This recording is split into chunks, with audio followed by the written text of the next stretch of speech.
Hello বন্ধুরা, আসসালামু আলাইকুম। আশা করি সকলেই ভালো আছেন। আজকে আমি আপনাদের সামনে একটা বিষয় নিয়ে আলোচনা করব, সেটা হচ্ছে আইনি বিষয় নিয়ে। আমরা যেহেতু বাংলাদেশে বসবাস করি এবং প্রতিনিয়তই আমাদের যে সকল কোনো না কোনোভাবে আইনের সাথে আমরা মানুষ ওতপ্রোতভাবে জড়িত। নিত্য নতুন আমাদের প্রয়োজনীয় জীবনে আমাদের জীবনে আইনের প্রয়োগ হয়েই থাকে।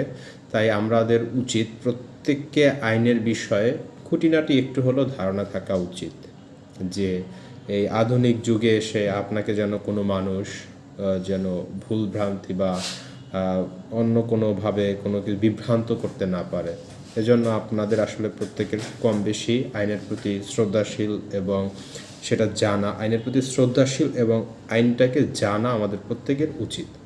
এই ক্ষেত্রে আমি আজকে আপনাদের সাথে একটা গুরুত্বপূর্ণ একটা জিনিস নিয়ে আলোচনা করব।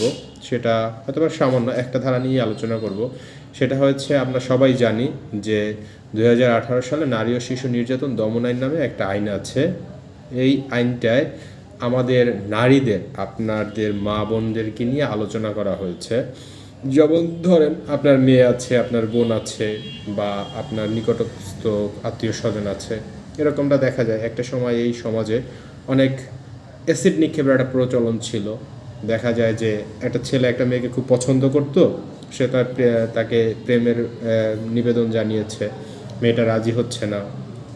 এতে ছেলেটা কি করলো, যে ক্ষিপ্র হয়ে মেয়েটাটা ক্ষতি করার জন্য উঠে পড়ে লাগলো। এরকমের করে মানুষজন প্রায়ই আমাদের একটা সময় সমাজে এই ঘটনাটা অহরহ একদম নর্মালি ছিল।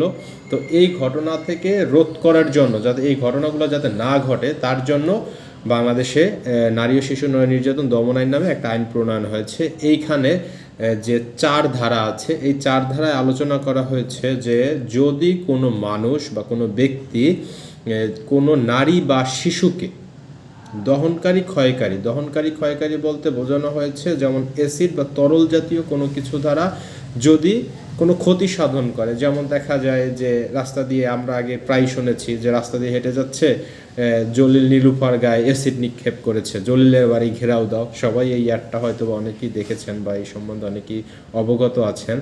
তো এই যে জলিল যে নীলুফার গায়ে অ্যাসিড নিক্ষেপ করেছে, এখন এই নীলুফার পরিবার জলিলের বিরুদ্ধে কোন ধারায় ব্যবস্থা গ্রহণ করবে এবং জলিলকে কিসে শাস্তি প্রদান করা হবে?